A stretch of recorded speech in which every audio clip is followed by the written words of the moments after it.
Battle for Neighborville is the third Plants vs Zombies shooter we got in 2019.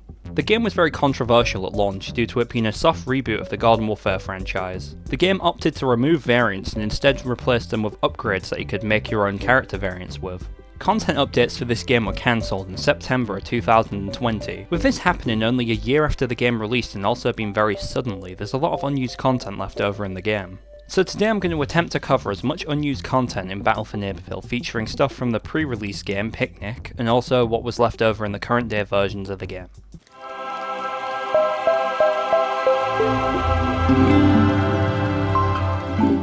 To begin with, it seems like they were going to be developing some sort of golf game mode you could play in Giddy Park. On screen I'll show you what the golf map looked like. I believe how this minigame would work is it would transform you into a gnome that fires some sort of golf ball. I'll show on screen how the golf gnome works. The gnome fires a very basic projectile, but if you hold down the trigger you're able to increase the speed of it.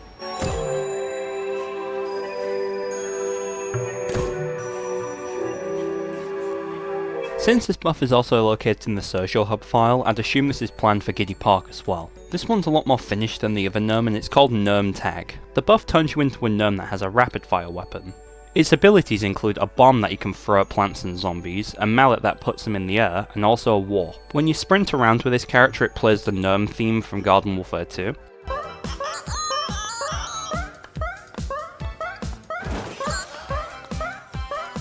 Looking into the files for this, it seems like there would be some sort of pop-up after you finish playing as the gnome.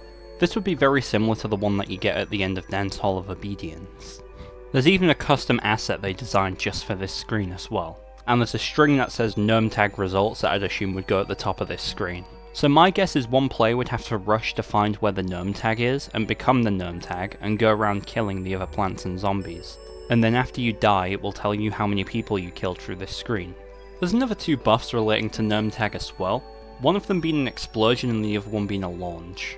So the first buff, the launch one, is meant to just send you flying into the sky. It reuses effects from the Snapdragon. The other one is the explosion buff, which makes it so you have no gravity and then it also just explodes you for 999 damage. The only thing I can think this would be used for is when you turn into GnomeTag. Since the launch buff sends you pretty high in the sky, maybe they wanted to make it so you fall from the sky perhaps, I don't really know. But now I'll show a little bit of gameplay of the GnomeTag character so you can see how he plays.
There's not much documented on this one, but it seems like they wanted to do some sort of minigame for the Valenbrainz event.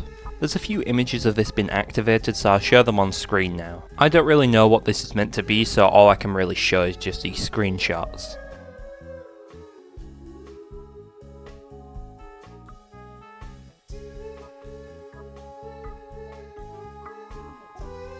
It seems like they were working on a different version of GnomeTag as well, specifically for the Pastures event. You can see here at the back of Giddy Park you could destroy a snowman and pick up an orb to turn into a snowman. Since it has the same health as GnomeTag, I'd assume it was going to work quite similar. Finally for Giddy Park, there's two different versions of the map that are unused in the game files. The first one is the default Giddy Park but at night time. It's nothing too special, but it is a different version of Giddy Park. The other one is labelled as Season 12 placeholder. I'd assume this is left over so they can add all the assets for the different festivals in, since this version of the map only has the bare essentials for everything. I'll show a little bit of gameplay on the screen of both of these maps so you can see how they look.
The final bit of unused content that's left over in the levels in the game is the one in Preserve Pastures. Now the map itself obviously isn't unused since it's in the game and playable, but if you take the camera out of bounds you can find multiple sections that are completely unused in the game. The first one is an early mock-up of the final objective of the game mode. It's mostly untextured but it gives you a good idea on what the map was going to look like. But there's also another part outside of the map which looks to be rather a Team Vanquish map or part of a free roam region. I'll show on screen now what it looks like. It's a small little area that seems to reuse a bunch of assets from the main map, but you can see it's too small to be a Team Vanquish or free roam region. So my guess is this was a work in progress area that would have had more development as time goes on, and I'd assume that parts of Preserve Pastures would be used for the free roam region. Since if you look outside of maps like Pressure Pier, you can see that a good portion of the free roam region remains loaded. Keep in mind though, this is entirely speculation since we have no idea what this was meant to be used for other than the fact it just exists.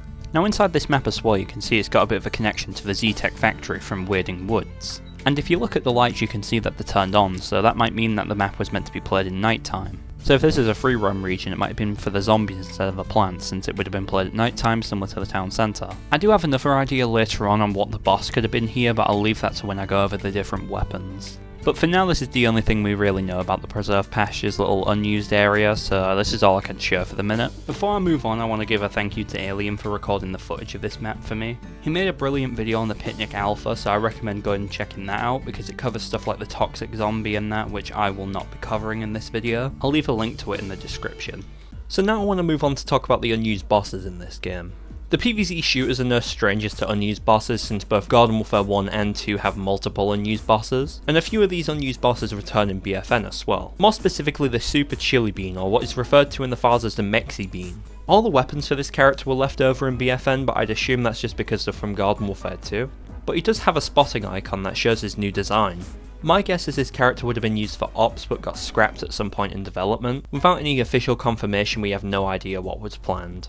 Along with this, in BFN they decided to merge some of the weapons from Big Stump and Giga Gargantua into the regular Torchwood and Gargantua bosses, which means there's some leftover files after they merge the bosses together. So for the Gargantua, it turns out all the weapons the boss uses in BFN are just the Giga Gargantua ones, with all of the base Gargantua weapons from Garden Warfare 1 and 2 being completely unused in BFN. As for Big Stump, all 3 of his weapons are left over in BFN along with his charging animation. I would assume the rest of his animations are left over in BFN because there's multiple animations for a bunch of characters that are still in the game that I'll go over later on, but as of now only the charge animation has been found. We'll most likely have to wait until Frosty Editor becomes more advanced for BFN to be able to test out these different animations. Along with this, you'll be quite familiar that BFN uses the Royal Hitmo Flower as a regular boss, but it turns out that Captain Smasher was also going to be a boss in BFN, or at least all of his files are left over in the game. All of Captain Smasher's weapons are left over in BFN, however the effects for the weapons are broken because of the change in the engine. The ability Smasher has that allows him to spawn in 3 pirate zombies as well is changed to be Captain Deadbeard. Or at least Deadbeard's model, because it still uses the Brown Coat's base skeleton. This was probably done because the pirate zombie models were removed in BFN. It turns out Captain Smasher also uses Captain Deadbeard's model as well. So it's Captain Deadbeard's model, but with the pirate Gargantua skeleton. This was most likely done since they removed Captain Smasher's model with BFN. I managed to import the model from Garden Warfare 2 into BFN so you can see what Captain Smasher would look like in this game. Do keep in mind the model is not in BFN at all, and this has just been imported in.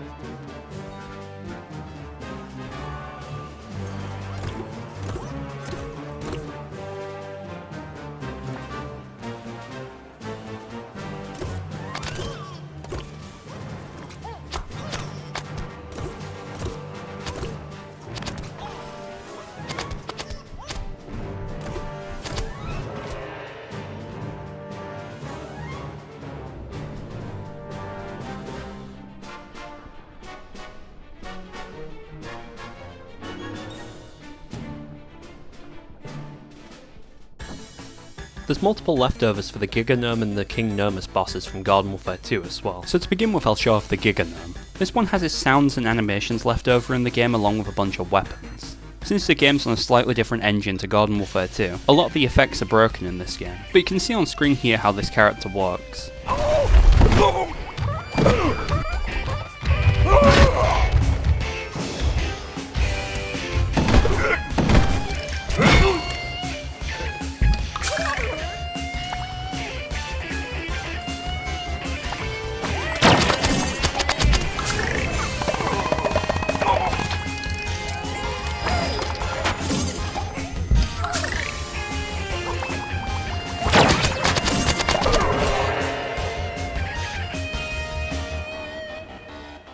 As for King Gnomus is a bit more buggy with his soldier file making it so he's invisible in game. This only applies to the AI version, so I'm able to make him playable for you.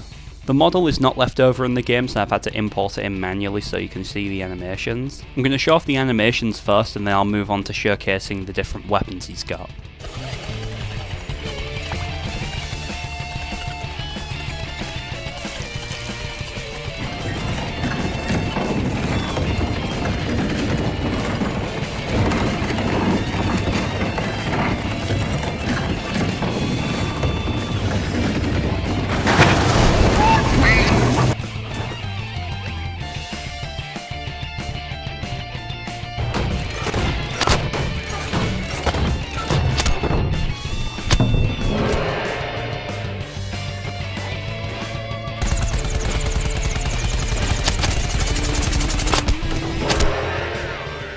There's a bunch of leftovers for the Garden Warfare 2 Yetis in BFN as well. These are the Yeti King, the Sasquatch, and the Unused Sasquatch Mini from Garden Warfare 2. I imported a Garden Warfare 2 version of Yeti so I can show you what these characters look like in game.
The Gargantua from Garden Warfare 2 is also in BFN. It has its weapon, but it's missing its effects and sounds. You can see what it's like here.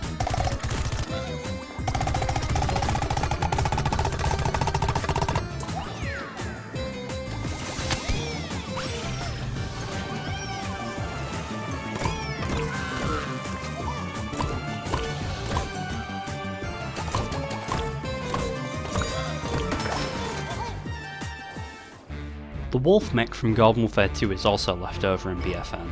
Since its model was removed, they replaced it with a regular imp mech. I spawned in the AI to see how it functioned in game, and you can see on screen how it worked.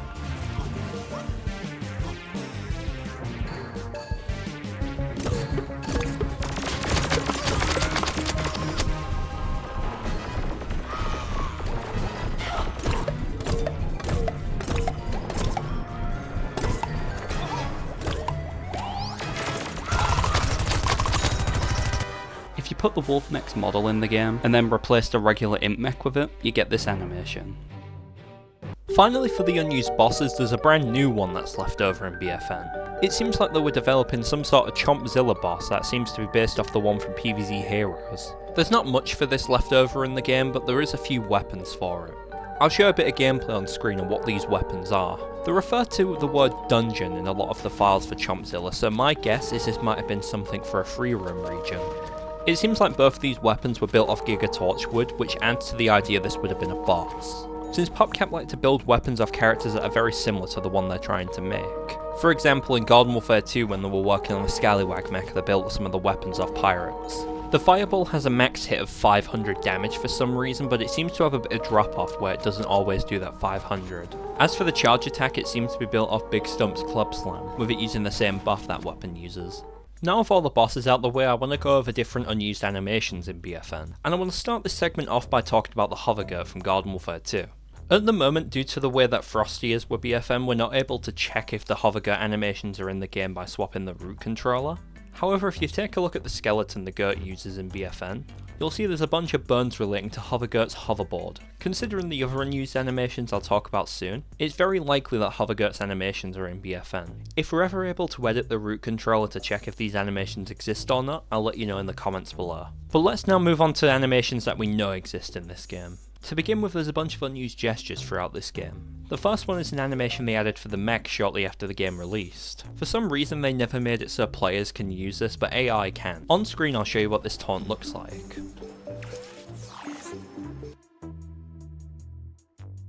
Along with this, there's a bunch of different taunts that have icons but aren't available in game. I'll show a screenshot on screen of all of these assets. Outside of the one for the foot soldier, all of these are usable by the AI in the game. There's also two emotes hiding in the files for the Deadbeard as well. The first one has him rolling around in his barrel. I'll show what it looks like on screen now. So you know how Cactus has a dab emote? It turns out they wanted to give Deadbeard one as well.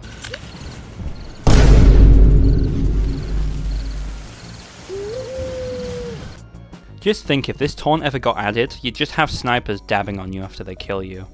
There's also quite a few unused animations for the brown coat zombie as well. In the files of BFN there's multiple different models for each of the unused brown coats like Newspaper Zombie, Karate Zombie and Backup Dancer. Since the skeleton for the Garden Warfare 1 and 2 version of brown coats left over in BFN, you're able to swap out the BFN skeleton for the Garden Warfare 1 and get these animations back in. On screen I'll show you what each of the animations for these characters look like.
There's some strange leftover animations for the regular goats as well. This seems to be remnants of both the laser goat and the delivery goat from Garden Warfare 2. The model used in this video for the laser goat isn't left over in BFN, that has just been imported in, but you can see here what the animations look like.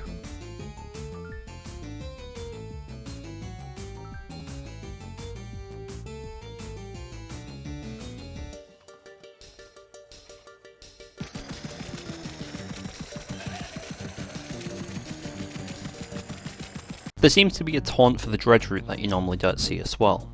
That's everything related to unused animations I could find in BFN, so now we're going to move on to unused graphics. To begin with, I found some placeholder images for items that you'd buy in rucks. There's a bunch of earlier graphics for the prize maps as well. These were probably concept images that were used as placeholders until they got the artist to make the proper designs. Here's all the character icons from the Picnic Alpha version of the game.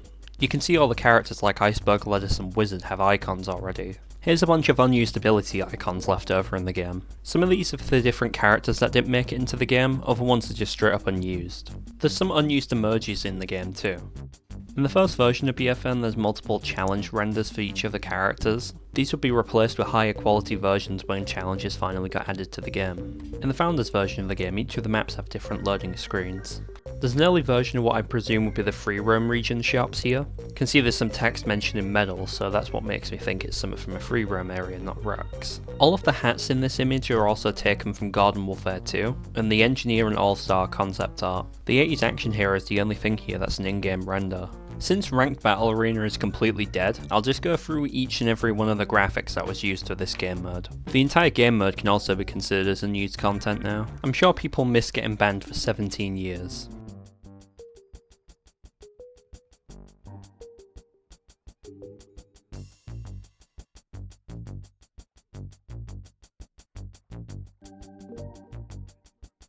There's 4 bosses that have icons to appear in the boss slots. These are unused because none of these bosses appear in the boss slots mode. There's a bunch of unused spotting icons left over in BFN. I would assume all the ones that don't have a unique design was only created so they made sure that every character had a spotting icon. It's quite odd how something like Imitator has an icon, considering this is the only reference to Imitator in all of BFN's files. There's also a bunch of debug spotting icons. I have no idea why these exist. There's multiple challenge renders for each of the characters they added in DLC for BFN. It's strange that they give these characters challenge icons considering none of them have challenges in the game. There's also challenge icons left over in the Picnic Alpha for each of the unused classes. There's also an early version of P-Shooter's spotting icon as well. This file's labelled as a placeholder. In the Picnic version of the game there's an early version of Major Problem's health bar. You can see it's a lot less polished than what we have in the main game. And finally there's a file left over in the Picnic version of the game labelled as Emote Racing Cat. According to one of the developers, this was an April Fool's joke they did to test out the emote wheel. This is the only texture that remains from that April Fool's joke. It's only left over in the Picnic version of the game, so I'd assume they cleaned them all up before the game released. So now we're going to move on to the unused customizations in the game. There's quite a lot of cosmetics, so I'm going to use the cutting room floor to showcase a lot of them. I'm going to begin by talking about the ones that have concept art in the game. These are cosmetics that only have cubes with the concept art left on them. I'd assume these were left over so they could replace them with the proper models once they got the artist to create them. The first one's called Acorn Default Painter. You can see here how the costume was meant to look based off the concept art. The next one is the Medusa Sunflower. Like the Acorn skin, all this has is a few cubes with the concept art left on it. The next one is for Engineer and it's labelled as Default Nerd. For some reason there's 2 skins for this one, but they both seem to be for the exact same character. Just like the other 2, this is just a bunch of cubes with the concept art left on it. These other 2 skins have models but they don't have textures applied to them, still using flat textures in the concept art. To begin with, we've got the Zom Queen for the All-Star. Normally this skin has the All-Star's normal model inside of it, but I've removed it so you can see exactly what the model looks like. It does have some concept art left over in the files too, so you can see what colour scheme it would use.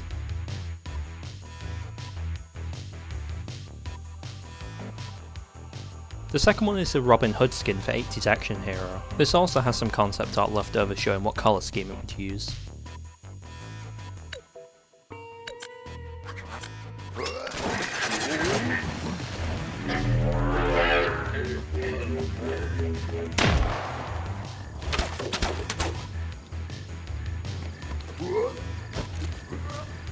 Now for the costumes that got full models and icons in the game. First, there's two versions of the Disco Pea Shooter skins. The original Disco Pea was shown off in a teaser for Rux, so I think at first it was meant to be a Rux skin. But then after they started working on a legendary upgrade for the Pea Shooter, I'd assumed that these were meant to be used for the prize map. There's a Skunk Brains costume for Super Brains. This has been in the game since it came out. For some reason they never made it so you could unlock it through the Rewardatron. I'm not sure if I'm just misremembering, but I could have swore you could unlock this during the Picnic Alpha. There's multiple cactus costumes that are just recolors that are all unused in the game. I'll show you what each of them look like. Finally, for the unused costumes, there's an orange version of the Wizard. Now on screen I'm going to show all the unused cosmetics that aren't costumes in the game.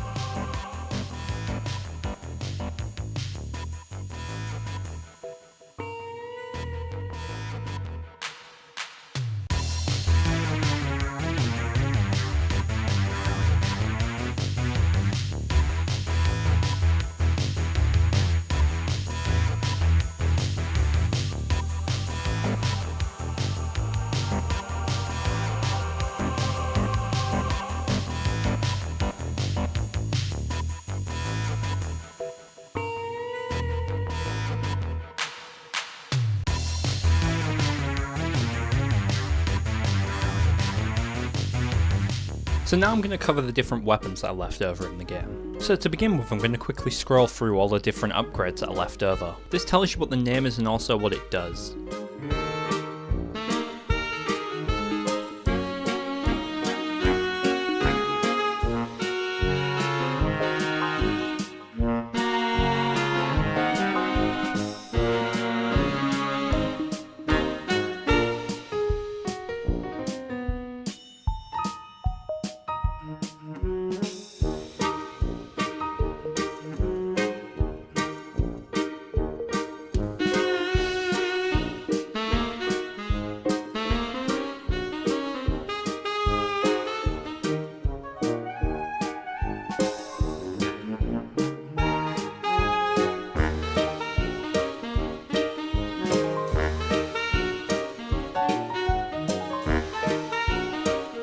There's multiple leftover legendary upgrades in the file, so I'll showcase each of them off for you.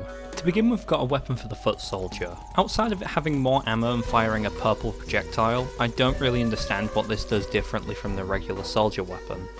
Now for the Snapdragon one, it seems like it's not working properly, but it's meant to leave fire on the ground whenever you use a flame ball. I've rather set it up wrong, or the weapon files are all removed at some point in the updates. This upgrade for Acorn swaps his weapon to some sort of boulder weapon, I suppose. It fires these projectiles that have quite a lot of gravity to them, and they do the same damage as regular Acorn, but it seems to use damage stacking, so you do more damage every time you land a shot on the same character. The projectile is a component relating to Snapdragon's burn bar, but in game it never applied it, so possibly this was a placeholder and this would do damage over time in some way.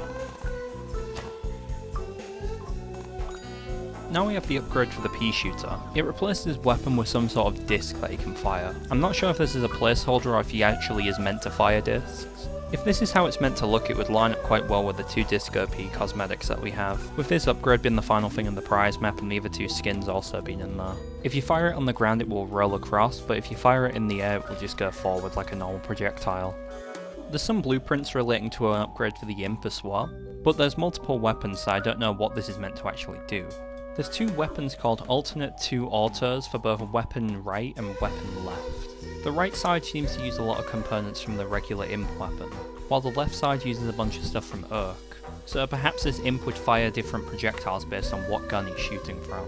There's another two weapons in a separate file called alternate self-detonate. These seem to be the same weapons as the ones from before, but they have self-detonate in their name, so it could be similar to Electro P from Garden Warfare 2. Now, outside of Unused Classes, this is probably the biggest thing that went unused in BFN. Throughout the game's development, they kept adding updates to Ops mode. The first big update to Ops we got was the one that added the Elite Bosses to the slots. These were basically just a new version of Boss Hunt for BFN. This was referred to as Ops Phase 2, and in the files of BFN they were developing Ops Phase 3, which would have come with a new upgrade mechanic to your graveyard or your garden. The only game mode we can play for Ops Phase 3 is Graveyard Ops on Ruiny Ruins, which means we can't see how Garden Ops would have worked with these mechanics. The game mode goes on for 10 waves instead of 5, and at the start you can't just plant regular pots down, you have to upgrade them as you upgrade your garden. Every time you get a vanquish on any plant it will drop a few stars. These stars are used to upgrade your graveyard. I'll show each of the upgrades on screen so you can see what they do.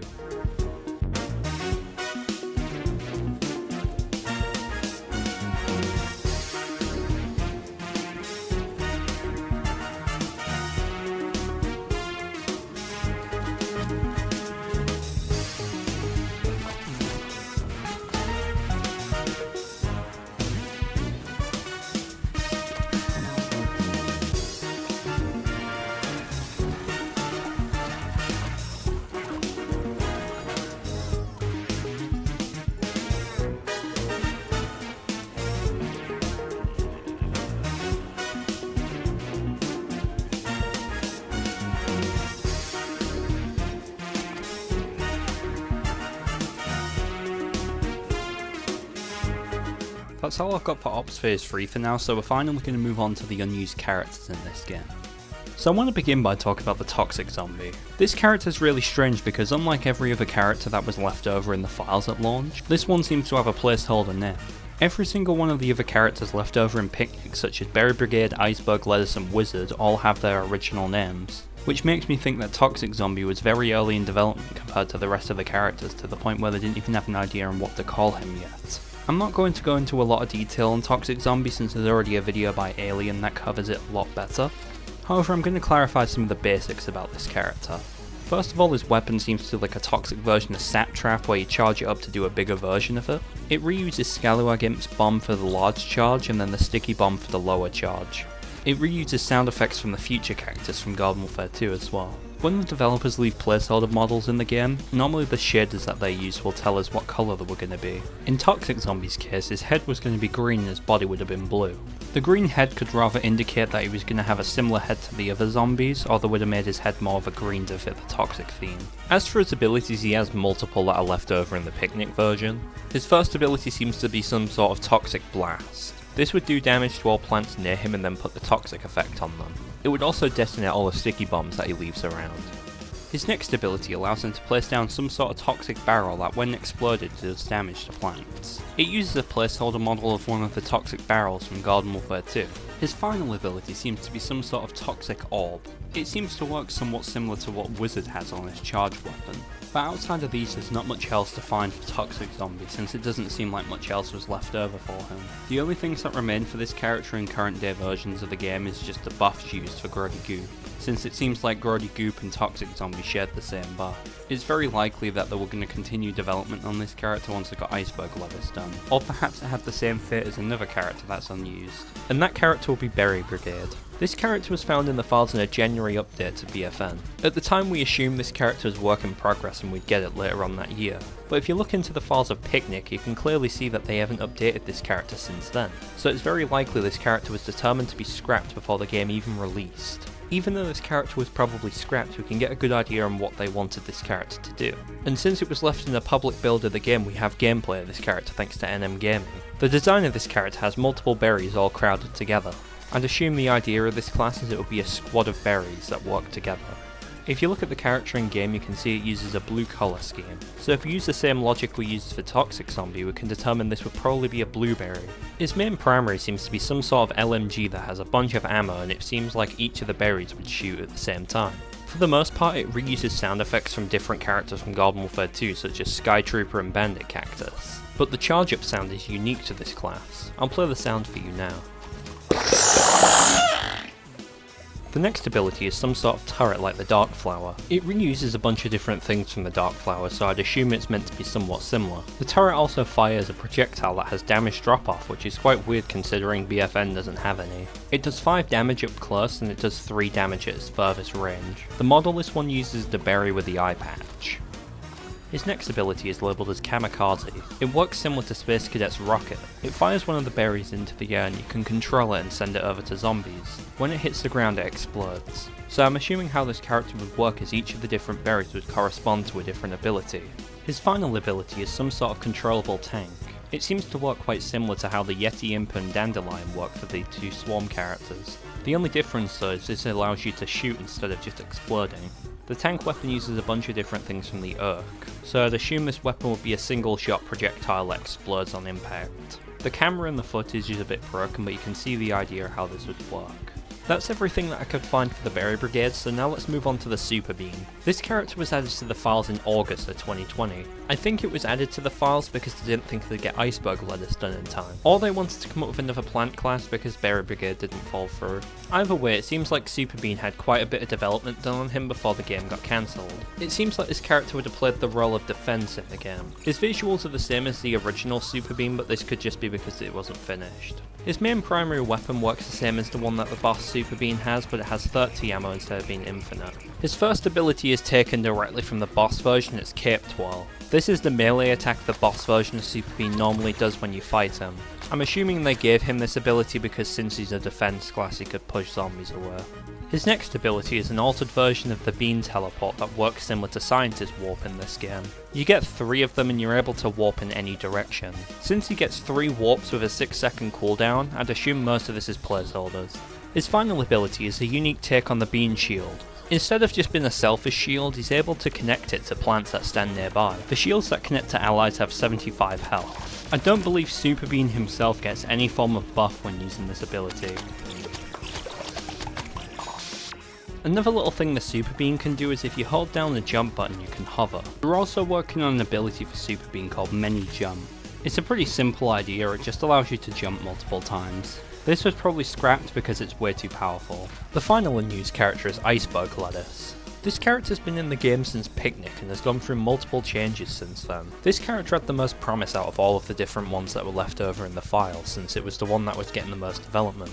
The version of the character left over in the Picnic files is nearly identical to the one we have now, but there's a few differences with weapons but also with the visuals. I'll show you on screen what this character used to look like. The first version of Iceberg Lettuce we saw was left over in a May update for BFN. Since then there's been a few changes that they made, such as stuff to the weapons and the upgrades, but by the time that Super Bean got added to the files it was quite clear they stopped working on Iceberg Lettuce. In this May update the Iceberg Lettuce came with a new design, with her now rolling around an ice ball. Unlike Berry Brigade, this character comes with unique animations too. But this design I'm showing you here isn't actually the final design they had for this character. As a 3D designer for BFN put multiple images online of the model, it appears this version of the model is a bit more up to date than the one we have in BFN, so it's possible they were still working on the character but never put it into an update. But now let's get on to what this character actually does. Her primary weapon is quite interesting. When she fires a projectile it will leave down some snowflakes that expire after a little while. When the projectiles explode they do 6 damage each. If you zoom in you're able to make it so the projectile goes a bit further before turning into a snowflake. The weapon itself doesn't seem to freeze zombies though. Before I get into the main kit that she has, I'll talk about the self-heal ability that's left over first. This ability allows Iceberg Lettuce to heal herself rapidly. This one's incredibly overpowered. This was replaced at some point in development with the Snowball ability, which I'll cover soon. The first ability is Backdash. Your character dashes backwards and leaves a chili pepper on the ground. Anyone in the radius when it explodes will get frozen. Her next ability is a deployable shield. This is similar to All Stars but it's just not a big dome. You can see here how it works.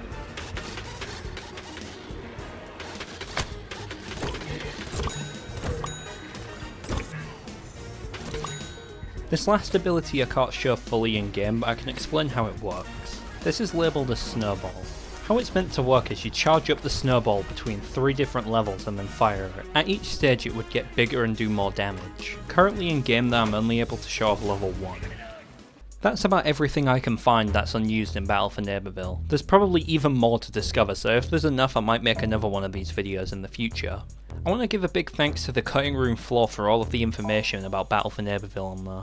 So yeah, I hope you all enjoyed this video. If you did, feel free to leave a like, maybe subscribe if you want to, and I hope to see you all in the next one.